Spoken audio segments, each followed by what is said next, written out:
بسم الله الرحمن الرحيم ألم نشرح لك صدرك ووضعنا عنك وزرك الذي أنقض ظهرك ورفعنا لك ذكرك فإن مع العسر يسرا إن مع العسر يسرا فإذا فرغت فانصب وإلى ربك. السلام عليكم ورحمة الله وبركاته. إن الحمد لله نحمده ونستعينه ونستغفره ونعوذ بالله من شرور أنفسنا ومن سيئات أعمالنا من يهده الله فلا مضل له ومن يضلله فلا هادي له وأشهد أن لا إله إلا الله وحده لا شريك له وأشهد أن محمدا عبده ورسوله. يا أيها الذين آمنوا اتقوا الله حق تقاته ولا تموتن إلا وأنتم مسلمون. يا أيها الناس اتقوا ربكم الذي خلقكم من نفس واحدة فخلق منها زوجها وبث منهما رجالا كثيرا ونساء واتقوا الله الذي تساءلون به والأرحام إن الله كان عليكم رقيبا. يا أيها الذين آمنوا اتقوا الله وقولوا قولا سديدا يصلح لكم أعمالكم ويغفر لكم ذنوبكم ومن يطع الله ورسوله فقد فاز فوزا عظيما. وقال نبينا صلى الله عليه وسلم إن أصدق الحديث كتاب الله وخير الحديث هدي محمد وشر الأمور محدثاتها وكل محدثة بدعة وكل بدعة ضلالة وكل ضلالة في النار. பேரன்பிற்கும் பெரும் மதிப்பிற்கும் உரிய இல்லாமல்ல அல்லாஹ்வின் நல்லடியார்களே, புனிதங்கள் பூத்து குலுங்கும் இந்த ரமலான் மாதத்தில் அதனுடைய இறுதியை நாம் அடைந்து கொண்டிருக்கிறோம். இந்த ஒரு மாதத்தில் நாம் செய்த வணக்க வழிபாடுகளுக்கு இறைவன் முழுமையாக கூலியை வழங்க வேண்டும் என்று பிரார்த்தனை செய்து என் உரையை நான் ஆரம்பம் செய்கிறேன். அன்புமிக்க சகோதரர்களே, இந்த ரமலான் தொடர் சொற்பொழிவு நிகழ்ச்சியில் இன்றைய தினம் தூய்மை எனும் தலைப்பு எனக்கு வழங்கப்பட்டுள்ளது. அன்பான சகோதரர்களே, நாம் மறுமையை நம்பிய மக்களாக இருக்கிறோம். மறுமை நாளில் இறைவனுக்கு முன்னால் அனைத்து மக்களும் கொண்டு வந்து நிறுத்தப்படுகின்ற நேரத்தில் யார் ஈமான் கொண்டிருந்தார்களோ, யார் இறைவனை பற்றிய நம்பிக்கையில் சரியாக நடந்து கொண்டார்களோ அவர்களுக்கு தான் மறுமையிலே வெற்றி இருக்கிறது. மறுமையில் சொர்க்கத்தை பெறுவதாக இருந்தால் அந்த தூய சொர்க்கத்தை ஈமான் கொண்டவர்கள் மட்டும்தான் அடைந்து கொள்ள முடியும்.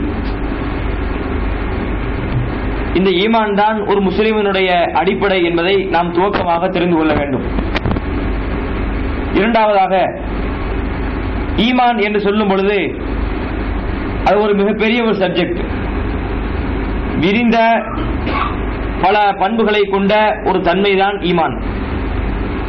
பரவலாக நாம் எப்படி எண்ணுகிறோம் என்று சொன்னால், ஈமான் என்றால் நாம் அல்லாஹ்வை நம்புவதை மட்டும்தான் ஈமான் என்று எண்ணிக்கொண்டிருக்கிறோம். அதுவும் ஈமானின் ஒரு அம்சம். இஸ்லாம் அதை மட்டும் ஈமான் என்று சொல்லவில்லை. ஈமான் என்பது அது பல படித்தரங்கள், பலவிதமான செயல்களை உள்ளடக்கியதான் ஈமான். அந்த ஈமான்ல உள்ள ஒரு அம்சத்தை தான் நாம் இன்றைய உரையிலே நாம் அலசவிருக்கிறோம். நபிகள் நாயகம் ஸல்லல்லாஹு அலைஹி வஸல்லம் அவர்கள் சொன்னார்கள், அத்துஹூரு ஷத்ருல் ஈமான். தூய்மை என்பது ஈமானில் ஒரு அங்கம். தூய்மையாக இருப்பது இது இஸ்லாமிய மார்க்கம் நமக்கு தூய்மையை வலியுறுத்துகிறது. வேறு எந்த மதத்தில் நீங்க பார்க்க முடியாது. பல மதங்கள் பல மார்க்கங்கள் இருந்தாலும் அவங்களுக்கு வேதங்கள் என்று ஏதாவது சொல்லப்பட்டிருந்தாலும் கடவுளை பற்றி, கடவுளுடைய வரலாறுகளை பற்றி, அவங்க செய்த செயல்களை பற்றி தான் பேசிக் கொண்டிருப்பாங்க. மனித வாழ்க்கையில் சரி, அவங்க வேற மதத்தில் இருந்தாலும் இந்த மதத்தை பின்பற்றக்கூடியவங்க இப்படி நடக்க வேண்டும் என்று ஒழுக்க மாண்புகள், அவங்க வாழ்க்கையிலே கடைபிடிக்க வேண்டிய பண்புகள் அவர்களுக்கு சொல்லித்தரப்படவில்லை. இந்த இஸ்லாமிய மார்க்கம் உயர்ந்த மார்க்கமாக இருப்பதன் விளைவாக, அல்லாஹ்வினுடைய மார்க்கமாக இருப்பதனால், அல்லாஹ் இந்த மார்க்கத்தின் மூலமாக மனிதர்களுக்கு தேவையான எல்லா விஷயங்களையும் அவன் வாழ்க்கையிலே ஒவ்வொரு நேரத்திலும் அவன் எப்படி நடந்து கொள்ள வேண்டும் என்பதை பற்றி எல்லாம் நமக்கு அழகாக எடுத்துரைக்கிறான். அதில் இந்த தூய்மையாக இருப்பது என்பதை பற்றி சொல்லும் பொழுது வெறுமனே அதை பற்றி போதித்து விடாமல் ஈமான் வரைக்கும் கொண்டு போறாங்க ஸல்லல்லாஹு அலைஹி வஸல்லம். ஈமான் என்பது எவ்வளவு முக்கியமான ஒரு அம்சம். ஒரு மனிதனுக்கு இந்த ஈமான் என்பதுதான் அடிப்படை. மறுமையில அவன் வெற்றி பெறுவதற்கு அதுதான் அவன் இருக்கக்கூடிய ஒரே அச்சாட்சி ஈமான் தான். அந்த ஈமானோடு போய் சேர்க்கிறாங்க. நம்மளே பலர் தூய்மையாக இருக்கலாம், பலர் தூய்மை இல்லாமல் இருக்கலாம். தூய்மையாக இருப்பவங்க என்ன நினைக்கிறாங்கன்னு சொன்னா மார்க்கம் என்று எண்ணி இருப்பதில்லை. ஏதோ நாம தனிப்பட்ட ரீதியில் நாம தூய்மையாக இருப்பதனால் நம்மை சமூகத்திலே மதிக்கிறார்கள், நாம தூய்மையாக நடந்து கொண்டால் நமக்கு நல்ல வரவேற்பு கிடைக்கிறது, நாம தூய்மையாக நடந்து கொண்டால் சமூகத்திலே ஒரு அந்தஸ்தை பெற முடிகிறது என்று பலர் இருக்கலாம். ஆனால் நாம் அப்படி இருக்கக்கூடாது. தூய்மையாக இருக்க வேண்டும். இருக்கிற அதே நேரத்தில் இது மார்க்கத்தில் சொல்லப்பட்டது, இது இஸ்லாத்திலே வலியுறுத்தப்பட்டது. ஈமான் வரைக்கும் கொண்டு போய் நபிகள் இந்த தூய்மையை சேர்த்திருக்கிறாங்க என்று அந்த தூய்மையை ஈமான்ல உள்ள ஒரு கிளையாக, ஈமான்ல உள்ள அம்சமாக நபிகள் சொல்லி இருக்கிறாங்க. எனவே நாம அதை தூய்மையாக இருந்த பொழுதும் இதை மார்க்கத்தில் உள்ளது என்று நாம எண்ணி செய்தால் அது ஒரு இபாதத்தாயிரும். இருமனே நாம தூய்மையாக இருப்பதை கூட நம்ம தனிப்பட்ட இருக்கிறோம் என்று நினைக்காமல் நாம செய்வது மார்க்கத்தில் சொல்லப்பட்டது, நபிகள் நாயகம் வலியுறுத்தியது, அல்லாஹ் நமக்கு சொல்லி காட்டுவது என்று அந்த நியத்தில் இன்னமல் அமாலு பின்னியா, செயல்கள் அனைத்தும் எண்ணங்களை பொறுத்தது. ஒருவர் குளிக்கிறார், ஒவ்வொரு நாளும் குளிக்கிறோம், குளிக்கிற நேரத்தில் வெறுமனே குளிக்காமல் இது மார்க்கத்திலே சொல்லப்பட்ட ஒரு தூய்மை, அல்லாஹ் சொன்ன தூய்மையை கடைபிடிக்க நாம் குளிக்கிறோம் என்று நினைத்தால் அதுக்கு நன்மை கிடைக்கும். மற்ற தூய்மைகளை நாம் பேணுகிற நேரத்தில் வெறுமனே தூய்மையாக இருந்து விடாமல் மார்க்கத்தின் ஒரு அம்சம் என்று நம்முடைய அம்சத்தை, அந்த எண்ணத்தை, அந்த நியத்தை நாம் அந்த செயலிலே புகுத்திவிடும் பொழுது அந்த சாதாரண செயல்களுக்கு கூட அது வணக்கமாக அல்லாஹ்விடத்து கூலியை பெற்றுத் தரக்கூடிய அளவிற்கு ஒரு உயர்ந்த நிலையை அடைந்து விடுகிறது. எனவேதான் இந்த தூய்மையை பற்றி நாம் இன்று அறியவிருக்கிறோம். தூய்மை என்று சொல்லும் பொழுது அழகான ஒரு மார்க்கத்தில் அல்லாஹ் நம்மை அமைத்திருக்கிறான். உண்மையில் ஆச்சரியமா இருக்குது. இப்படி எல்லாம் வழிகாட்டுதல் உண்டா? தூய்மை என்று சொல்லும் பொழுது வெறுமனே மேலோட்டமாக இல்லை, மேலெழுந்த வாரியாக தூய்மையாக இருங்க என்ற வார்த்தையை பயன்படுத்தவில்லை. அவனுடைய மனித வாழ்க்கையில் அவன் எந்தெந்த நிலைகளில் எப்படி தூய்மையா இருக்கணும், அதை எப்படி தூய்மை செய்ய வேண்டும், தூய்மைகளை எப்படி கடைபிடிக்க வேண்டும் என்று அக்குவேராக ஆணிவேராக சின்ன சின்ன விஷயங்களையும் கூட அற்புதமாக நமக்கு சொல்லித் தரப்பட்டிருக்கு. அதுல முதல்ல பாருங்க, மனிதனுடைய வாழ்க்கையில முக்கியமான ஒரு செயல் அவனுடைய தேவைகளை நிறைவேற்றுவது. இயற்கை கடன்கள், மலஞ்சலம் கழிப்பது. சாப்பிடுகிறோம், பல பொருளை சாப்பிடும் பொழுது வயிற்றுக்குள்ள போகிறது, வயிற்றுக்குள்ள போய் செரிமானம் நடந்த பிறகு அதிலிருந்து பெறப்பட வேண்டிய ஊட்டங்கள், சத்துக்கள் எல்லாம் எடுக்கப்பட்ட பிறகு அதை வெளியேற்றப்பட வேண்டும். அது இயற்கை தேவை. டாய்லெட்டுக்கு போறது நம்ம சொல்லுவோம். அந்த இயற்கை தேவைகளை நாம கழிக்க போகும்போது கூட அதை எப்படி கழிக்க வேண்டும் மார்க்கம் சொல்கிறது. இயற்கை தேவைகளை கழிக்க போகிறோம், அதுல யாரும் பெரிய ஒரு ஆர்வம் எடுக்க மாட்டாங்க. தன்னுடைய வாழ்க்கையை பற்றி கவலைப்படக்கூடியவர், எதிர்காலத்தை பற்றி கவலைப்படக்கூடியவர் இதை பற்றி கவலைப்படுவாரா? மலஞ்சலம் கழிப்பது எப்படி என்று அதுல சிந்தனை போகாது. அது ஒரு அற்பமான காரியமாக நாம் எண்ணுகிறோம். மார்க்கம் அப்படி எண்ணவில்லை. அந்த ஒரு செயல் இருந்தாலும் அதிலே என்னவெல்லாம் முறைகள் இருக்கிறது என்று மார்க்கம் சொல்லித் தருகிறது. மலஞ்சலம் கழிக்கிற நேரத்தில் எப்படி கழிப்பது என்று சொன்னால், இந்த மார்க்கம் அடிப்படையில் நீங்கள் பார்த்தால் இந்த இஸ்லாத்தினுடைய எல்லா சட்டங்களையும் நீங்கள் ஒப்பு நோக்கும் பொழுது அடுத்தவர்களுக்கு தொந்தரவு தராத மார்க்கம் இந்த இஸ்லாம். இந்த இஸ்லாமிய மார்க்கத்தினுடைய எல்லா விதமான செயல்களை எடுத்து பாருங்க, அடுத்தவனுக்கு டிஸ்டர்ப் இருக்காது. டிஸ்டர்ப் இருக்காது மட்டுமில்ல, அவனுக்கு உதவி செய்யற மாதிரி இருக்கும். தர்மம் இஸ்லாம் சொல்லுது, அடுத்த மனிதன் பயனடைகிறான். அதே போல ஜகாத் கொடுக்க சொல்லி இஸ்லாம் சொல்லுகிறது, அடுத்த மனிதன் பயனடைகிறான். இப்படி ஒரு மனிதனால், ஒரு முஸ்லீமால் இன்னொரு முஸ்லீமுக்கு பயன் கிடைக்க வேண்டுமே தவிர ஒரு முஸ்லீமால் இன்னொரு முஸ்லீமுக்கோ மற்ற மனிதர்களுக்கோ இன்ன பிற ஜீவராசிகளுக்கோ துன்பங்கள் ஏற்பட்டுவிடக் கூடாது, சங்கடங்களை தந்துவிடக் கூடாது என்பது இஸ்லாத்தினுடைய அடிப்படையான போதனை. இந்த மலஞ்சலங்களை கழிக்கும் பொழுது கூட என்ன செஞ்சிடக்கூடாது, அடுத்தவர்களுக்கு தொல்லை தரும் விதமாக நாம் நடந்து கொள்ளக்கூடாது. மலம் கழிக்கிற நேரத்தில் நம்முடைய வீடுகள்ல எல்லாம் பெரும்பாலும் கழிப்பறைகள் இருக்கலாம். ஆனால் இன்னும் சில இடங்கள்ல பார்க்கிறோம், கிராமப்புறங்களில் அடிப்படை வசதி இல்லாமல், கழிப்பிடங்கள் இல்லாமல் திறந்த வெளிதான் அவங்களுக்கெல்லாம். நமக்கெல்லாம் குறுகிய ஒரு 8 அளவு இருக்குது, 8க்கு 6 தான் டாய்லெட். அவனுக்கு உலகம் உள்ள டாய்லெட், எங்க போய் உட்கார்ந்தாலும் அவனுக்கு அது பூரா டாய்லெட் தான் இருக்குது. அப்படி போகிற நேரத்தில் எப்படி போக வேண்டும் என்று சொன்னால், மக்களுக்கு தொந்தரவு வந்துவிடக்கூடாது.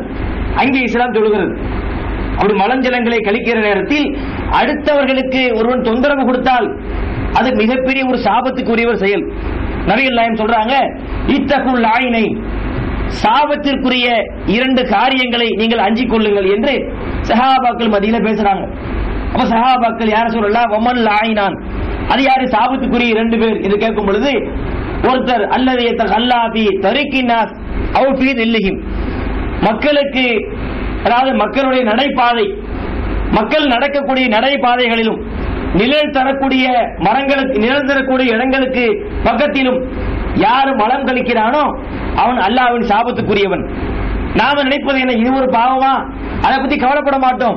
இஸ்லாம் சொல்லுகிறது, மக்கள் பாதையில் ஒருவன் மலம் கழித்து விட்டால், அழகான ஒரு நிழலா ஒரு இடம் இருக்குது, ஒரு மரத்தடி, அந்த இடம் பார்ப்பதற்கு நல்லா இருக்கும், பயணத்துல போறவனுக்கு களைப்பு ஏற்பட்டால் அங்க போய் கொஞ்சம் ஓய்வாரிட்டு போவான். அங்கே போய் இவன் இருக்கிறது, அங்க போய் மலத்தை கழித்து வைத்துட்டு போய்விடுவது. அப்ப இஸ்லாம் தடுக்குது. மலம் கழிப்பதாக இருந்தால் தூய்மையை பேணு, மக்களுடைய பாதையில போய்விடாது, நிழல் தரக்கூடிய இடங்களில் போய்விடாது என்று சொல்லி நபிகள் நாயகம் சொல்லி காட்டுறாங்க. சொன்னது மட்டுமல்லாமல் அவங்க வாழ்க்கையை செய்தும் காட்டுறாங்க. அபூதாவுதில் வரக்கூடிய ஹதீஸை பார்க்கிற முதல் ஹதீஸ், அபூதாவுதினுடைய துவக்கமாக கிதாபு தஹாரா, அதாவது தூய்மை தான் முதல்ல கொண்டு வரார். எத்தனையோ பல சட்டங்கள் இருந்தாலும் அபூதாவுது மட்டுமல்ல, மற்றும் பல இமாம்கள், ஏராளமான இமாம்கள் தாங்கள் எழுதிய புத்தகத்தில் துவக்க பாடமாக, முதல் பாடமாக கிதாபு தஹாரா, தூய்மை பற்றிய பாடங்களைத்தான் துவக்கமாக கொண்டு வந்திருக்கிறாங்க. அதுல அபூதாவுதில் வரக்கூடிய முதல் செய்தி, நுகைரா பின் ஷௌபான் அவங்க அறிவிக்கக்கூடிய செய்தியை பார்க்கிறோம். இதா கான லஹபல் மதுஹப அபஅத, நபிகள் நாயகம் ஸல்லல்லாஹு அலைஹி வஸல்லம் அவர்கள் மலம் கழிக்க சென்றால் மக்களை விட்டும் தூரமாக போயிருவாங்க. மதுஹபு சொன்னா 4 மதுஹபு இல்ல, மதுஹபு சொன்னா இது டாய்லெட் போற ஒரு அர்த்தமும் இருக்குது. நபிகள் நாயகம் அவர்கள் மதுஹபுக்கு போனால், மலம் கழிக்க சென்றால் மக்களை விட்டும் தூரமாக, அந்த வாடை எல்லாம் வராத அளவிற்கு, மக்களுக்கு தொந்தரவு இல்லாத வகையில் போய் தூரமாக போய் மலம் கழித்து விட்டு வருவார்கள். அவங்க வரக்கூடிய அழகான செய்தி. எத்தனை பேர் இன்னைக்கு கடைபிடிக்கிறாங்க? அங்கங்கு பிரமிடுகள், நம்மளால தேர்தல் நடக்க முடியாது, நேரா பார்த்துட்டு போகணும். சில பகுதிகளை பார்த்தா ஆங்காங்கே அப்படி பிரமிடுகளை போட்டு போயிடுறது, ரோட்ல மலம் கழிக்கிறது. எந்த அளவுக்கு ஒரு மனிதன் சங்கடப்படுவாங்க இல்லையா? ஏன் இஸ்லாம் சொல்லுதுன்னு சொன்னா, அவன் போகிற நேரத்தில் அவன் அது சங்கடத்துக்கு உள்ளாவான், அவனுடைய முகம் சுளிப்பான், என்ன ஒரு மோசமான செயலை செஞ்சுட்டு போயிட்டாங்க என்று திட்டுவான் என்று அதே கவனத்தில் கொண்டு அதை கழிக்காத, அதுக்குள்ள இடத்துல போய் நீங்கள் கழியுங்கள், போய் தூரமா போய் கழித்து விட்டு வாருங்கள் என்று அந்த மலம் கழிப்பதில் கூட எப்படிப்பட்ட ஒரு அழகான ஒரு பண்பாட்டை, ஒரு நாகரிகத்தை இந்த மார்க்கம் அழகா சொல்லி தருது பாருங்க. பார்த்தா அங்காக இருப்பது. சில வீடுகள்ல பெரியவங்க என்ன செய்வாங்க, அவங்களும் டாய்லெட் இருக்கும். பெரியவர்களை பொறுத்தவரை வீட்டில் கக்கூசு இருக்கும். ஆனா பிள்ளை, சின்ன பிள்ளைகள் இருக்கும் இல்லையா, 1 வயசு பிள்ளை, 2 வயசு பிள்ளை, அது என்ன செய்யும், அதுக்கு வீடு ஃபுல்லா கக்கூசு தான். கிச்சன்ல இருந்தா கிச்சன் அது கக்கூசு, பெட்ரூம்ல இருந்தா பெட்ரூம், எங்கெங்க இருக்குதோ அதாவது டாய்லெட்டா யூஸ் பண்ணிக்கிறோம். மலங்களை கழிச்சிரும். மலங்களை கழித்த உடனே நம்ம வீடுகள் என்ன செய்வாங்க, தயார் நிலையில பேப்பர்கள், அன்றாட செய்தித்தாள்களை படிக்கிறதுக்கு வாங்குறாங்க இல்லையோ, இதை மடிக்கிறதுக்கு தான் வாங்குறாங்க. எல்லா வீடுகள்ல பார்த்தா எல்லாம் பேப்பர் இருக்கும். பிள்ளை டாய்லெட் போனவுடன், மலம் கழித்தவுடன் அதை ஒரு சுருட்டி அழகா பேக் பண்ணி தெருவில் ஒதுக்கி போட்டுறது. போன போல கூட ஒரு ஓரமாக ஒரு கவர்ல போட்டு கொஞ்சம் தொலைவா போடலாம். என்ன செய்வார்கள், பெண்கள் பேப்பர்ல மடிச்சு தெருவில் ஒதுக்கி போட்டு போயிடுறது. ஒரு ஆள் வருவான் வேலைக்கு, கிளம்பி வெள்ளையும் சொல்லையுமா ஒயிட் அண்ட் ஒயிட்ல வேலைக்கு இன்டர்வியூக்கு போய்கிட்டு இருப்பான். அவன் வந்து கொண்டிருக்கிற நேரத்தில் ஒரு பலத்தை காற்று அடிச்சு அந்த பேப்பர் பிறண்டு வந்து மேல ஒட்டிடும். உள்ள அந்த சரக்குகளோட மேல பட்டால் எப்படி இருக்கும்? நாமே போகிற நேரத்தில் அங்கு ஒரு பேப்பர் கிடக்குது, உள்ள சரக்குகளோட கிடக்குது, ஒரு பலத்தை காற்றடித்து மேல வந்து ஒட்டி கொண்டால் எவ்வளவு தர்ம சங்கடப்படுவான், எவ்வளவு எரிச்சல் வரும் அவனுக்கு. நாம மற்ற விஷயங்கள் பட்டா பரவாயில்லை, சாதாரண ஒரு மண்ணை தூசியை பட்டா கழுவிட்டு போயிடலாம். இது பட்டுச்சுன்னு வைங்க, அவ்வளவு ஆத்திரம் வரும், திட்டுவான், சபிப்பான், அவன் இந்த நாசமா போயிருவாங்க என்று சபித்து விட்டு போவான். எந்த அளவிற்கு ஒரு மோசமான செயல். பெண்கள் என்ன செய்யறது, அழகா மடிச்சு தூக்கி போட்டு போயிடுறது. இதெல்லாம் அதுல அடங்கும். மலஞ்சலம் கழிப்பது என்றால் நாம கழிப்பது மட்டுமல்ல, சொல்லப்பட்ட நோக்கமே என்ன, தெருவில் போனோம்னு சொன்னா அது அப்படி போகும், அடுத்தவங்களுக்கு தொந்தரவா இருக்கிறதா, அதுல நீங்கள் தூய்மையை பேடுங்கள், ஓரமா போடலாம், அதை யாரும் செய்வதில்லை. அதே மாதிரி இந்த மலம் கழிப்பதுல நிறைய மக்களுக்கு சுத்தமே இல்லை, நம்ம மக்களுக்கு சுத்தம் இல்லை. பார்த்தா பள்ளிவாசல்கள கூட பல பள்ளிவாசல்களை பார்த்திருக்கிறோம். மலம் கழிக்கிற நேரத்தில் இதெல்லாம் பேசுறதுக்கு வெக்கமெல்லாம் இல்லை. இஸ்லாம் சொல்லி தரக்கூடிய தூய்மை. மலம் கழிப்பதற்கு முன்னால் ஒரு ஆள் போறாரு, என்ன செய்யணும், முதல்ல கொஞ்சம் தண்ணியை ஊத்திக்கிறணும். இல்லைன்னு வைங்க, அந்த ட்ரையா இருக்கும் பொழுது இவர் போய் ஆயிருப்பாரு, அப்படி பிடிச்சுக்கணும். அது ஊத்தினாலும் போகாது, அதே ஒழுங்கா ஊத்தாம போயிடுறது. அது பார்த்தா செட் ஆகி போய் சிமெண்ட் மாதிரி ஆகி போயிடும். பார்த்தா துர்வாடைகள். பள்ளிவாசல் நம்ம ஜமாத்தில் உள்ள ஒவ்வொரு ஜமாத்தில் உள்ள பள்ளிவாசல்களை பார்த்தா கூட அவ்வளவு அசுத்தமா இருக்கு டாய்லெட். அப்ப இதெல்லாம் அழகான முறை. டாய்லெட் போறோம்னு சொன்னா முதல்ல இருப்பதற்கு முன்னால் கொஞ்சம் தண்ணியை ஊத்திட வேண்டியது. அப்ப என்ன ஆகும், நம்ம மலம் கழித்து விட்டு தண்ணியை ஊத்துனா போயிடும். அதே மாதிரி ஒழுங்கா தண்ணி ஊத்துறது இல்ல, டாய்லெட் போயிட்டு அப்படியே போயிடுறது, சுத்தம் செஞ்சுட்டு போயிடுறது. அங்க உள்ள எல்லா கழிவுகள்லாம் கிடக்கும். ஒரு பள்ளிவாசல் அள்ளி போட்டுருக்காங்க. நான் ஒரு பள்ளிவாசலுக்கு போய் அங்க டாய்லெட்டுக்கு போகும் பொழுது அங்க எள்ளி போடப்பட்டிருக்குது. தயவு செய்து தண்ணீரை நல்ல முறையில் ஊற்றி விட்டு செல்லவும், மிதக்கும் நிலையில் விட்டு செல்ல வேண்டாம். இப்படியே எழுதி போட்டு வாசங்க அறிவிப்பு. ஏன்னா அவ்வளவு மோசமா போட்டு போயிடுறது. கதவை தொகை கண் அங்கேதான் போடும். ஒரு டாய்லெட்டுக்குள்ள போய் நம்ம டோரை ஓப்பன் பண்ணா கண் பார்வை எங்க போற, கண்கொள்ளா காட்சியை தான் பார்க்கும். அப்ப அடுத்தவர்களுக்கு அது எந்த அளவுக்கு சங்கடத்தை தரும். இஸ்லாம் அங்கே தூய்மை பேண சொல்லுது. அத்துஹூரு சத்ருல் ஈமான், அது நல்லதில்லை. மலம் கழித்தால் முறையா தண்ணி ஊத்திட்டு போகணும். நம்ம எப்படி சுத்தமாக இருக்க வேண்டும் என்று நினைக்கிறோமோ அதை போல அடுத்தவன் நினைப்பான். நாம எப்படி சுத்தமாக இருக்க வேண்டும் என்று நினைக்கிறோமோ அதே மாதிரி எல்லாருக்கும் எண்ணங்கள் இருக்கும். அப்ப அதை பேண வேண்டும். அதே போல சிறுநீர் கழிப்பதில் கூட இஸ்லாம் என்ன செய்யுது, சிறுநீர் கழிப்பதில் என்னென்ன முறைகள், எப்படி சுத்தம் செய்ய வேண்டும், எப்படி தண்ணீரை பயன்படுத்த வேண்டும், இடக்கரத்தால் தான் பிடிக்க வேண்டும், இடக்கரத்தால் தான் சுத்தம் செய்ய வேண்டும், வலக்கரத்தால் பிடிக்க கூடாது எல்லாம் இந்த சிறுநீர் கழிப்பதை பற்றி கூட நமக்கு என்ன செய்யப்பட்டிருக்குது, அழகான வழிகாட்டுதல்கள் சொல்லி தரப்பட்டிருக்கு. நபிகள் ஸல்லல்லாஹு அலைஹி வஸல்லம் அவங்க நகா ஐயுபால ஃபில் மாயிர் ராக்கீர், தேங்கி நிற்கக்கூடிய தண்ணீரில் சிறுநீர் கழிப்பதை நபிகள் நாயகம் தடுத்தாங்க. ஒரு தண்ணீர் தேங்கி கிடக்குது, தேங்கி கிடக்கு என்ன செய்யறது, கரெக்டா அங்க போய் சிறுநீர் கழிப்பது. ஒரு கிணத்துல குளிச்சுக்கிட்டு இருப்பான், கிணத்துல குளித்து கொண்டிருக்கும் பொழுது சிறுநீர் வருதுன்னு வைங்க, வெளியே இருக்கிறது கிணத்துக்குள்ளே இருந்து அடிச்சு விட்டுறது.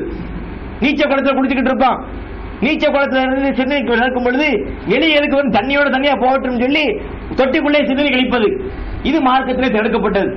எவ்வளவு கிருமிகள் இருக்கும். ஒரு தண்ணி, அதாவது கிட தண்ணியா இருக்குது, ஓட்டு தண்ணியா இருக்குது. ஓட்டு தண்ணியாக இருந்தால் அது பல இடங்களில் போகும் பொழுது அது சிறுநீருடைய வீரியங்கள்லாம் குறைஞ்சு போயிடும். ஆனா கிட தண்ணின்னு சொல்லும் பொழுது அப்படியே கிடக்கும். அது அந்த மாசுக்கள் அப்படி சேர்ந்து கொள்ளும், சுற்றுப்புறத்துக்கு ஒரு கேடை விளைவிக்கும். அவன் சிறுநீர் கழித்தால் தேங்கி நிற்கக்கூடிய தண்ணீர்ல சிறுநீர் கழிக்காத, இதையெல்லாம் பார்க்க சொல்லுறது பாருங்க. அதே மாதிரி நம்மால் என்ன செய்வான், சிறுநீர் கழிக்கும் பொழுது ஒரு திறந்த வெளியில் சிறுநீர் கழிப்பான், அவ்வளவு இடம் கிடக்கும். இவன் என்ன செய்வான்னு சொன்னா, ஒரு எறும்பு புத்து இருக்கும், அது ஒரு 10 mm டயா இருக்கும். அல்லாஹ்வுடைய பூமி ரொம்ப பெருசு, எங்கனாலும் சிறுநீர் கழிவு என்ன செய்யறது, கரெக்டா அந்த எறும்பு புத்துக்குள்ள அந்த 10 mm டயா கொண்ட அந்த குழிக்குள்ள குறி வச்சு அடிக்கிறது. அடிச்சா உள்ள எறும்புகள்லாம் இருக்கும், அதுல செத்து போகாதா, அங்க அடிக்கணும்னு என்ன தேவை, அங்க அடிச்சதான் வருமா, வேற இடத்துக்கு போனா வராதா, அப்படிலாம் இல்ல. அழகா வெளியே போய் நாகரிகமா சிறுநீர் செய்யறது, சிறுநீர் கழிப்புல கூட அங்க போய் அடிக்கிறது. நமக்கு சிறுநீர் அதுக்கு சுனாமி வந்த மாதிரி இருக்கும். எறும்பு புத்துக்குள்ள மட போச்சுனாங்க, அந்த எறும்புகளை செத்து போகாதா, அங்க போய் கேடு செய்வது. ஒரு உயிரினங்களே கொள்வதற்கு மார்க்கத்தில் அனுமதி இருக்குது. மனிதர்களுக்கு தொந்தரவு தரக்கூடிய வகையில இருந்தால் ஒரு காரணத்தோடு கொள்ளலாம். நம்ம வீட்டிலே பயன்படுத்துறோம், உணவுப் பொருளை வைக்க முடியலையா, சாப்பிடுது, நம்ம வீட்டில் உள்ள செவத்தை ஓட்ட போடுறதுன்னு சொன்னா அதுக்கு ஏதாவது மருந்துல பயன்படுத்த தப்பு இல்லை. அதே நேரத்தில் ஒரு காட்டுக்குள்ள எங்கேயோ வாழக்கூடிய எறும்பு போயிட்டு செய்யறது, கரையாமுத்துக்களே ஒண்ணு கிடைக்கிறது, எறும்பு புத்துக்களே ஒண்ணு கிடைக்கிறது, இதெல்லாம் தவறு. அப்ப சிறுநீர் கழிக்கிற நேரத்தில் அதையெல்லாம் நம்ம என்ன செய்யணும், பேணிக்கொள்ள வேண்டும். அதே நேரத்தில் சிறுநீர் கழிக்கும் பொழுது ஒருத்தர் சுத்தம் செய்யலன்னு சொன்னா அவனுக்கு கபூர்ல வேதனை இருக்குது. நபிகள் சொல்லி காட்டுறாங்க. நசை என்ற நூலில் இடம்பெற்றிருக்கிற செய்தி, நபிகள் நாயகம் அவர்கள் மர்ர அலா கபரைனி, 2 கபறுகளை சொல்ல கடந்து வந்தாங்க. அப்ப சொன்னாங்க, இன்னஹுமா லா யுஅஸிபானி, இந்த ரெண்டு கபரில் உள்ளவர்களும் வேதனை செய்யப்படுறாங்க. பெரிய ஒரு காரணத்திற்காக, பெரிய ஒரு தவறை செய்து இவங்க வேதனை செய்யப்படவில்லை. என்னன்னு சொன்னா அகதுகுமா லா யஸ்தபரிஹு மினல் பவுல், ஒருவர் சிறுநீர் கழிக்கிற நேரத்தில் அதை சுத்தம் செய்ய மாட்டார். இன்னும் ஒருத்தர் கோல் சொல்லி தெரியக்கூடிய சொல்றாங்க. ஒரு ரெண்டு கபரை கடந்து வர்றாங்க, அந்த கபர் வேதனை செய்யப்படுவதாக சொல்லிக் கொண்டு, வேதனை என்றால் பெரிய விஷயம் அல்ல, பெரிய பெரிய பெரிய பாவங்களை செஞ்சு அவங்க வேதனைக்குள்ளாக்கப்படவில்லை. அதுல ஒரு ஆள் சிறுநீர் கழிக்கும் பொழுது அதை ஒழுங்கா சுத்தம் செய்ய மாட்டார். இது நசையில வருது. புகாரினுடைய அறிவிப்புல லா யஸ்ததிரு மினல் பவுல், சிறுநீர் கழிக்கும் போது மறைக்க மாட்டார். ஒரு அறிவிப்புல சுத்தம் செய்ய மாட்டார்னு வருது. இன்னொரு அறிவிப்புல ரெண்டுமே தப்பு தான். சுத்தம் செய்யாமல் இருப்பதும் பலருக்கு தெரிகிற மாதிரி இருக்கிறது. வெக்க வேணாமா, நாணம் வேண்டாம, சிறுநீர் கழிக்கும் பொழுது என்ன செய்யணும், அக்கம் பக்கத்தில் யாரும் பார்க்காத வகையில மறைவாக அப்படின்னா சிறுநீர் கழிக்கணும். அப்போ மறைவாக இல்லாமல் வெளிப்படையாக அடுத்தவங்க பார்க்க மண்டமாக சிறுநீர் கழித்தாலோ அல்லது ஒழுங்காக சுத்தம் செய்யாவிட்டாலோ அவருக்கு எங்க இருக்குது, கபூரிலே அவர்களுக்கு நெருக்கம் இருக்குது, கபூரில் அவர்களுக்கு வேதனை இருக்கிறது என்று மார்க்கம் சொல்லுது. அதே போல இப்னு மாஜாஹ் கூட ஹதீஸை பார்க்கிறோம். ரசூலுல்லாஹ் சொல்றாங்க, அதிகமான இந்த வேதனை, கபர் வேதனை இந்த சிறுநீர் விஷயத்துல தான் இருக்குது. அக்ஸரு அதாபில் கபரி மினல் பவுல், கபர் வேதனையில் அதிகமானது இந்த சிறுநீர் விஷயத்துல தான் அவங்களுக்கு வேதனை தரப்படுகிறது என்று. இந்த சிறுநீர் கழிப்பதில் ஒழுங்காக சுத்தம் செய்யாதவன், ஒழுங்காக மறைக்காதவன், இஸ்லாம் சொல்லக்கூடிய முறையை பேணாதவர்களுக்கு கபரிலே வேதனை என்ற அளவுக்கு மார்க்கத்தில் தூய்மையை வலியுறுத்தப்பட்டிருக்குது. இன்னைக்கு பார்த்தா பெரும்பாலும் என்ன, இந்த மேற்கத்திய கலாச்சாரங்கள் கொஞ்சம் கொஞ்சமா மக்கள்கிட்ட வருது. பெரும்பாலும் வந்தாச்சு, இருந்தாலும் இறக்குமதி ஆகிக்கொண்டே இருக்கிறது. அவன் என்ன செய்யறான், தண்ணியவே தொடுறதே இல்லை. சிறுநீர் கழித்தன்னு சொன்னா அப்படியே போயிடுறது. சிறுநீர் கழிப்பது, மலம் கழிப்பது, அதுக்கு பேப்பர் சுத்தத்தை பத்தி பேசுவான். சுத்தத்தை பத்தி ஆள் அவ்வளவு டீசெண்டா இருப்பான். டாய்லெட்டுக்கு போயிட்டு தண்ணியை தொடுறது இல்ல, சட சடச்சடன்னு பேப்பரை உருவி தொடச்சு போட்டு போய்கிட்டே இருக்கிறான். அது தொடச்சா போயிருமா, சில விஷயங்கள் தொடச்சா போகும், அதுல அசர் இருக்கும். ஒரு மலம் கழித்து விட்டால் தண்ணியை கொண்டு சுத்தம் செய்யற மாதிரி வராது, பேப்பரை கொண்டு சுத்தம் செஞ்சா அந்த மெட்டீரியல் ரிமூவ் ஆகும், ஆனால் அதுல உள்ள சில தாக்கங்கள் இருக்கும், அதனுடைய அசர் இருக்கும். அப்ப தண்ணீரை கொண்டு கழுவும் பொழுதுதான் அது முழுமையாக சுத்தமாகும். தண்ணியை டச் பண்றதே இல்லை, அப்படியே சிறுநீர் கழிப்பது அப்படியே ஜிப்ப மொழிட்டு போயிட வேண்டியது. அதை ஒழுங்காக சுத்தம் செய்வதில்லை, மலம் கழித்து விட்டு சுத்தம் செய்யறதில்லை. இதெல்லாம் மறுமையில வரும். இதெல்லாம் கபருல வேதனைக்குரிய ஒரு விஷயமா இருக்குது.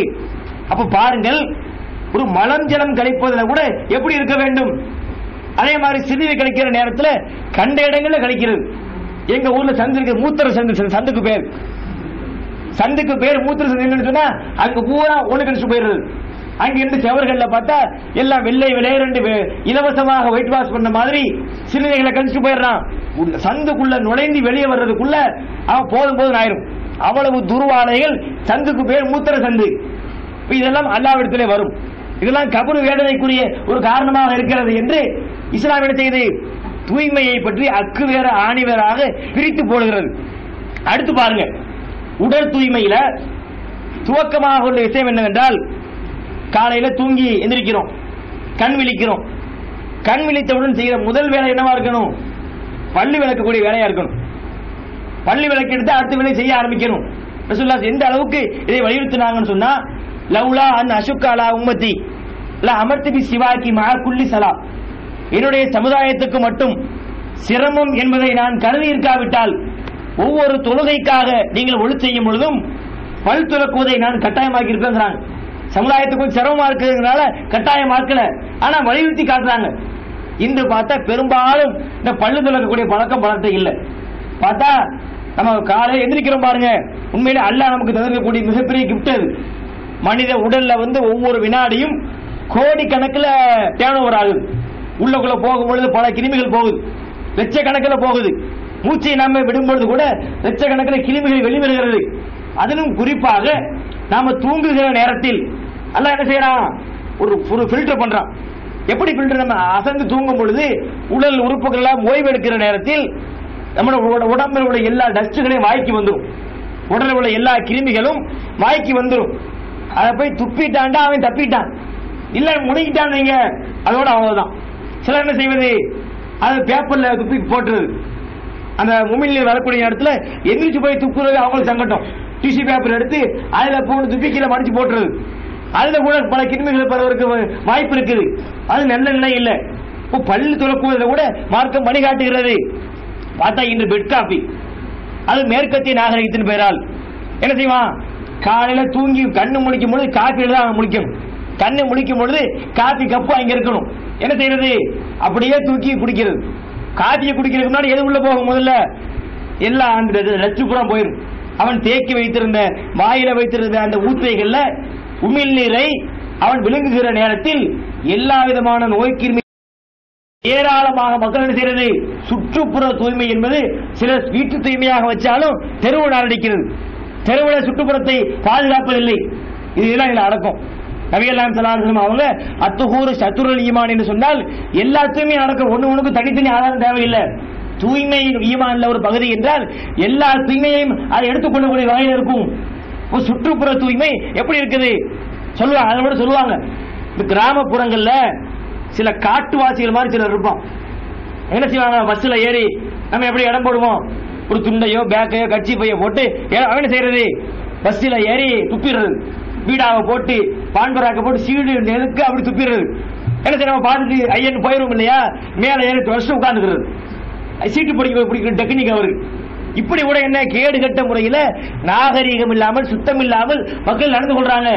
ஒரு தெருவில் ஒரு சுத்தத்தை வேணுமே, சுற்றுப்புறத்தை பாதுகாப்போம் என்ற நிலையில் துபாய் இன்னைக்கு நடந்தது. அழகான ஊர். இங்க வந்து சேர்ந்து இதையும் குப்பை காடாக்கி இந்த தைரா பகுதியெல்லாம் பாக்குறோம். இந்த பள்ளியாசலுக்கு போற வழிகளை பார்த்தா அவ்வளவு மோசமா இருக்குது. தூர் வாடைகள் தொட்டி வச்சிருக்கான், அதுக்கு வெளியில கொண்டே போடுறாங்க. அவ்வளவு தூரம் போன தொட்டிக்குள்ள போட்டா குறைஞ்சா போயிடுறது. அது ரயில்வே ஸ்டேஷன்ல டீ குடிச்சு கம்பு போறக்கூடிய டப்பா இருக்கும், அதை எட்டிக்கிட்டு போறதுக்கு அவருக்கு சங்கடம். அதை பார்த்துட்டு அப்படியே கீழே போட்டு போயிடுறது. இப்ப இதெல்லாம் என்ன இல்ல, சுற்றுப்புற தூய்மை என்பது நம்மிடத்தில் குறைந்து கொண்டு வருகிறது. அதே மாதிரி ரயில்வே ஸ்டேஷன்ல நுழைந்தால் கக்கூசல் நுழைஞ்ச மாதிரி இருக்குது. அவ்வளவு மோசமான வாடகை. அதுல கூட நம்ம சில விஷயங்கள் எழுதி போட்டிருப்போம். ட்ரெயின்ல பயணிக்கிற நேரத்தில் ஒரு வாசகம் போட்டிருப்போம், please avoid using toilet at station. ஸ்டேஷன்ல வண்டி நிற்கும் பொழுது டாய்லெட் போகாதீங்க. ஏன்னு சொன்னா ஸ்டேஷன்ல நிற்கும் பொழுது இந்த டாய்லெட் போறவன் ட்ரெயின்ல அதுக்கு கீழே செப்டிக் டேங்க்லாம் இல்ல, ஸ்ட்ரைட்டா கீழே போயிடும், பூமிக்கு போயிடும். அப்ப ஒரு ஸ்டேஷன்ல நிற்கும் பொழுது போனால் ஸ்டேஷன்லயே அது நடக்கும். வண்டி போகும்போது காட்டுக்குள்ள போயிடும், யாருக்கும் பாதிப்பு இல்லை. அது வரைக்கும் நின்றவன் பேசாம நின்று ஸ்டேஷன்ல நிற்கும் பொழுது வந்து உள்ளுக்குள்ள போறது. கேட்டா ஆட்டத்தில் எங்களுக்கு வராது, மூவிங்ல வந்து எங்க போக முடியாது, நின்னாத்தான் போகணும்னு சொல்லி அந்த ஸ்டேஷன் நிக்கிற இடத்துல போய் அங்கே மலஞ்சலங்களை கழித்து அந்த ரயில்வே ஸ்டேஷன்ல, குறிப்பா அந்த ராஜபாளையம் ரயில்வே ஸ்டேஷன் கடையில இருந்து வருகிற நேரத்தில் ஒரு ஸ்டேஷன் வந்தவொடனே ஆட்டோமேட்டிக்கா மொழி போறோம். இந்த ராஜபாளையம் வந்து நாட்டம் அடிக்குதா, ராஜபாளையம் வந்தாச்சு கன்ஃபார்ம். அந்த அளவிற்கு அந்த ரயில்வே ஸ்டேஷனை நாரடிச்சு அங்கே உள்ள மலஞ்சலங்களை கழித்து எந்த அளவுக்கு மோசம் பாருங்க. தூய்மை என்பது சுற்றுப்புற தூய்மை மக்கள்கிட்ட அறவே இல்லை. தெருக்களை பார்த்தால் அவ்வளவு மோசமான விதத்தில் குப்பைகளை போட்டு வைப்பது, அங்கு உள்ள மலஞ்சலங்களை கழித்து வைப்பது, சிறுநீர்களை அங்கே கழித்து வைப்பது, குப்பைகளை கொண்டு போய் தெருவில் போட்டு போயிடுறது என்று இந்த சுற்றுப்புற தூய்மை என்பது மக்கள்கிட்ட எவ்வளவு குறைந்து வருது. இந்த மார்க்கம் எப்படி சொல்லுவாங்க, இந்த மார்க்கம் சொல்லுகிறது தூய்மையை பேணுங்கள், தூய்மை என்பது ஈமான்ல ஒரு பகுதி என்று சொல்லி நம்மை பண்படுத்தக்கூடிய வகையில் மனிதன் வாழுகிற நேரத்தில் எப்படி தூய்மையை கடைபிடிக்கிறது, இந்த அடிப்படையில் நம்ம நடக்கணும். தூய்மை என்று சொல்லும் பொழுது நாம வெறும் தொழுகிறோம மட்டும் இஸ்லாம் சொல்லித் தரவில்லை. நம்ம வாழ்க்கையில எப்படி நடப்பது, எப்படி சுத்தம் செய்வது, மலம் கழித்தால் என்ன செய்வது, ஜலம் கழித்தால் எப்படி செய்வது என்கிற உள்ளிட்ட எல்லா விஷயங்கள், ஆடை தூய்மை, உடல் தூய்மை என்று எல்லா தூய்மையும் சொல்லித் தரப்பட்டிருக்குது. இப்ப நாம வரக்கூடிய காலங்கள்ல இந்த தூய்மை என்ன செய்யணும், தூய்மையை பேணி நடக்கக்கூடிய மக்களாக நாம் இருக்க வேண்டும். இந்த தூய்மை என்பதுதான் இன்னைக்கு உள்ள ஆரோக்கியமே இல்லாத நிலை. சின்ன சின்ன பிள்ளைகள் காய்ச்சல் வருது, தலைவலி வருது, பார்த்தா உடனே படுத்துக்கிறான். திங்கக்கிழமை நல்லா இருக்கிறான், செவ்வாய்க்கிழமை முடியல, புதன்கிழமை நல்லா இருக்கு, வியாழக்கிழமை முடியாம ஆயிடுது, வெள்ளிக்கிழமை நல்லா இருக்கிறான், சனிக்கிழமை படுத்துக்கிறான், ஞாயிற்றுக்கிழமை நல்லா இருக்கு, திங்கக்கிழமை படுத்துக்கிறான். நோய்கள் பிள்ளைகளுக்கு வந்து நோய்கள் என்று வாட்டி கொண்டிருக்கிறது. நிறைய நோய்களுக்கு வந்து மக்கள் ஆளாகி கொண்டிருக்கிறாங்க. காரணம் என்னவென்றால் நம்மிடத்தில் தூய்மை இல்லை. தூய்மை இல்லை என்று சொன்னால் எல்லா நோய்களும் வரும், எல்லா விதமான கேடுகளும் வருகிறது. மற்ற நாடுகளும் சரியா இருக்கிறான், சில நாடுகள்ல அதை பேணுகிறான், சுற்றுப்புறத்தை பற்றிய கவலை எடுத்துக்கொண்டு நம்ம ஊர்ல கண்டுகொள்ள மாட்டான். என்னன்னு சொன்னா மற்ற நாடுகள்ல இலவசமாக என்ன செய்யறான், டாய்லெட்டை கட்டி கொடுக்குறான். டாய்லெட்டை கட்டி என்ன சட்டம், அங்க பயன்படுத்தினா ஃப்ரீ. டாய்லெட்டை கட்டி மக்களுக்கு கொடுத்துடுறது. எல்லா முக்கியமான இடங்கள்ல மக்கள் கூட இடங்கள்ல அது இருக்கும். உள்ள போயிட்டு வந்தான்னு சொன்னா அவனுக்கு பிரச்சனை இல்லை. தெருவில் இருந்தா அவனுக்கு ஃபைன் 500 பிடிக்கிடுவான். இது மற்ற ஊர்ல. நம்ம ஊர்ல என்ன தெரியுமா, எல்லாம் இருக்குது. ரயில்வே ஸ்டேஷன் பக்கத்துல, பஸ் ஸ்டாண்ட் பக்கத்துல இருக்குது. உள்ள போனா காசு 3 ரூபா தெரியா. அப்ப தெருவில் ஆல்சுமா போய்க்க. அப்ப எப்படி உருப்படும்? ஒழுங்கு மாத்திட்டான் பாருங்க, உள்டாவா ஆக்கிட்டான். இப்படி வைத்து உள்ள இருந்தால் அது சுகாதாரமா இருக்கும். சுகாதாரத்தை பாதுகாக்கிறவனுக்கு ஃபைனு. சுகாதாரத்தை கருத்துல கொண்டு சுத்தமா இருக்கவனு போன விட்டு 5 ரூபா பிடிக்கிறான் தெருவில், அது பைக்க. அப்ப எப்படி உருப்படும்? பார்த்தா எல்லா இடங்களிலும் இந்த மாதிரி விஷயங்கள் தெருவில் நடக்க முடியறது இல்லை. அவ்வளவோ மோசமான முறையில் எல்லா குப்பங்கள் கூடைகள் நிறைந்து கிடப்பதை பார்க்கிறோம். அப்ப அந்த அடிப்படையில் இல்லாமல் தூய்மையாக இருக்க நாம கடமைப்பட்டிருக்கிறோம். அதே போன்று இந்த பீடி சிகரெட் குடிக்கிறது எப்படித்தான் உண்மையில கின்னஸ் ரெக்கார்டு தான் அவன் கொண்டு சேர்க்கணும். அந்த வாடையை, வாயிலிருந்து வரக்கூடிய வாடை அவ்வளவு மோசமான வாடை. பார்த்தா அதை பத்த வச்சு இழுத்துக்கிட்டு இருக்கிறான். அதுல எவ்வளவு கேடு அவனுக்கே இருக்குது. அதை புகைக்கிற நேரத்தில் அவன் உடலுக்கு எவ்வளவு கேடு உண்டாவது அதை பத்தி கவலைப்படுறது இல்லை. அதே போல தண்ணி அடிக்கக்கூடிய ஆளுக்கு பஸ்ல ஏறிடுவான். தண்ணியை போட்டு பஸ்ல ஏறினா பக்கத்துல உட்கார்ந்துடாதீங்க. நான் போன ஒரு சம்பவம் நடந்தது. நான் பெரும்பாலும் தண்ணி அடிக்கிற பக்கத்துல உட்கார பழக்கம் இல்லை. மாறி உட்கார்ந்தாச்சு. இன்னொரு ஆள் வந்து உட்கார்ந்து அவன் மேல போனதை கக்கிட்டாங்க. அது வரைக்கும் போய் வயிறு முட்டு சாப்பிட்டு வந்து தண்ணி அடிச்சுட்டு வந்து உட்கார்ந்து இருக்க. பக்கத்து சீட்டை போய் இன்னொரு ஆள் உட்கார்ந்த உடனே பூரா சரக்கையும் வாங்கிட்டு அவன் கடைசியில வாங்கிட்டு குடியாரங்க புலம்பிக்கிட்டே வர்றான். இவன் பாருங்க சைத்தான் என் மேல வாங்கி அவன் தூங்கிட்டு நான் முடிச்சுட்டு வர வேண்டியிருக்குன்னு சொல்லி என்ன செய்யறது, சாராயத்தை குடித்து விட்டு அடுத்தவனுக்கு. அது குறிப்பாக அந்த பஸ்ல போகும் பொழுது நிறைய அனுபவங்கள் கிடைக்கும். ரொம்ப கவனமா போகணும். நல்லா அழகா போய்கிட்டு இருப்போம். பக்கத்துல யாரு இருப்பா, சாஞ்சிருவான். இப்படி விளக்கெண்ணெய் தேய்ச்சி இருப்போம் தலையில. நம்ம ஒயிட் அண்ட் ஒயிட்டா போய்கிட்டு இருப்போம். விளக்கெண்ணெய் 6 லிட்டர் அள்ளி தலையில தேய்ச்சி உட்கார்ந்து இருப்பான். சாஞ்சாண்டா ஒரு சீல் விழுந்துருவாங்க, மஞ்சள் கலர் சீல். அப்ப பஸ்ல போகும்போது சில விஷயங்கள் என்ன செய்யணும், அழகா கவனித்து பயணம் என்பது நிறைய பாடங்கள் அமைந்ததாக இருக்கும். அப்ப அதுல கூட என்ன இல்ல, சாராயம் குடிப்பதுல வந்து அவ்வளவு கேடுகள். மனிதனோட அது சாக்கடை மாதிரி, சாக்கடை கூட போதை இல்லை. அவ்வளவு மனிதனை உடலை நாசமாக்கக்கூடிய எல்லா விதமான கழிவுகள் எங்க இருக்குது, அந்த சாராயத்தில் இருக்குது. உணவே சுத்தமா வைக்க மாட்டேங்கிறான். ஹோட்டல்கள்ல போய் அந்த தோசை சட்டி சுட்டு சனம் பார்க்கறதுக்கு வேர்வையில அடிக்கிறது. ஜஸ்ட் சவுண்ட் கேட்டா சட்டி சுட்டு தோசையை ஊத்து. நம்ம என்ன தண்ணியை கட்டி ஊத்து பார்ப்போம். சாப்பாடு செய்யக்கூடிய இடங்கள் என்ன இல்ல, சுத்தம் இல்லைன்னு சொன்னா சாராயம் சுத்தமாக செய்வான். நல்ல சாப்பாடு இட்லி தோசை கூட சொல்றவங்க கூட அது சுத்தம் பார்க்கறது இல்ல. அது சுத்தத்துல வந்து பின்தங்கியவனா இருக்கிறான். சாராயம் செய்யறவன் குடிமகன்களுக்கு சுத்தமா ரொம்ப ஹைஜீனிக்கா கொடுக்கணும்னு நினைப்பான். அட சாகிறவனுக்கு கொஞ்சம் அள்ளி போடு, டாய்லெட் போயிட்டு வருவான், கையை அட போட்டு விட எல்லாம் குடிச்சுக்கிடுவாங்க, எல்லாம் போதையோட போதையா சேர்ந்துருவாங்க சொல்லி அந்த அளவு எப்படி இருக்கும். சாதாரண சாப்பாடுகளை செய்யும்போது சுத்தம் இல்லை என்றால் இந்த சரக்குகளை செய்யறவன், சாராயத்தை காய்ச்சறவன் செய்வான், பொயினை காய்ச்சறவன் சுத்தத்தை பார்க்க மாட்டான். அதை வாங்கி குடிக்கிறாங்க.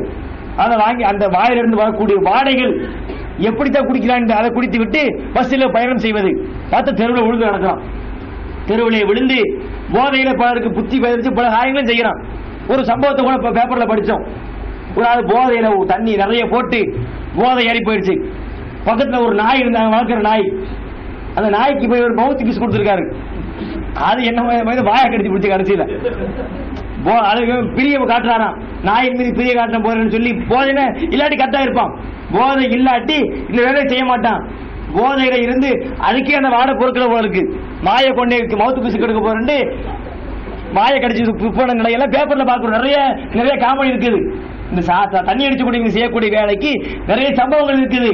அப்ப அது எவ்வளவு கேடு. ஒரு ஆள் வந்து ஒரு மனிதனை தன்னை மறக்கிறான், தன்னுடைய புத்தியை. அல்லாஹ் நமக்கு தந்திருக்கிற பகுத்தறிவே மறந்து இருக்க வேண்டிய நிலைக்கு ஆளாகிறதுனால அப்ப இது என்னது, தூய்மை இல்லாத நிலை. அப்ப தூய்மைக்கு இது எதிரான நிலை என்பதை கருத்தில் கொள்ள வேண்டும். எனவே அந்த மாதிரி பழக்கம் என்ன செய்யக்கூடாது, நம்ம விழுந்து விடக்கூடாது. நம்ம பிள்ளைகளையும் கடமைப்பட்டிருக்கிறோம். நாம சரியாக இருந்தாலும் நம்முடைய பிள்ளைகள் இன்னைக்கு வழிகிட்டு போய் கொண்டிருக்குது. நிறைய இடங்கள்ல சின்ன சின்ன பிள்ளைங்க நாம அறிந்த வகையில கூட நிறைய பேர் வழிகேட்டுக்கு இந்த கஞ்சா குடிக்கிறதுக்கு போயிடுறான். சின்ன பையன், எனக்கு தெரிஞ்சு +1 படிக்கக்கூடிய ஒரு பையன், பார்த்தா கஞ்சாவில இருந்து தண்ணி அடிக்க வந்து எல்லா பழக்கத்தையும் கற்றுக்கிட்டு வந்தாச்சு.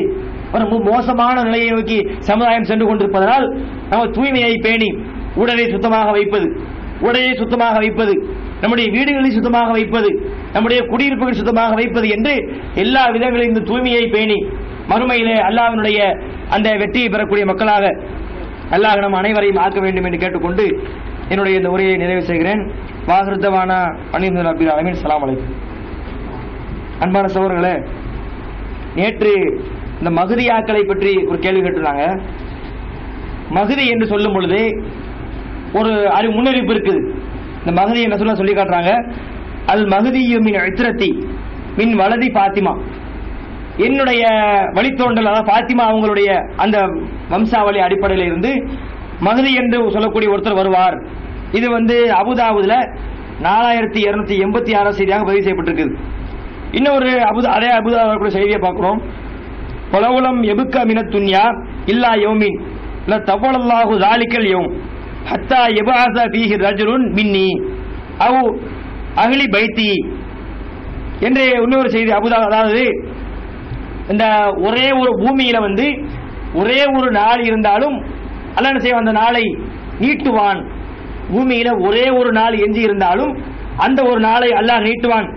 எப்படின்னு சொன்னா, அந்த இதுல தன்னுடைய ரசூலுல்லாஹ் சொல்றாங்க, யபாஸ ஃபீஹி ரஜுலுன் மின்னி, என்னை சார்ந்த என்னுடைய குடும்பத்தில் இருந்து ஒரு மனிதனை அனுப்புவான்.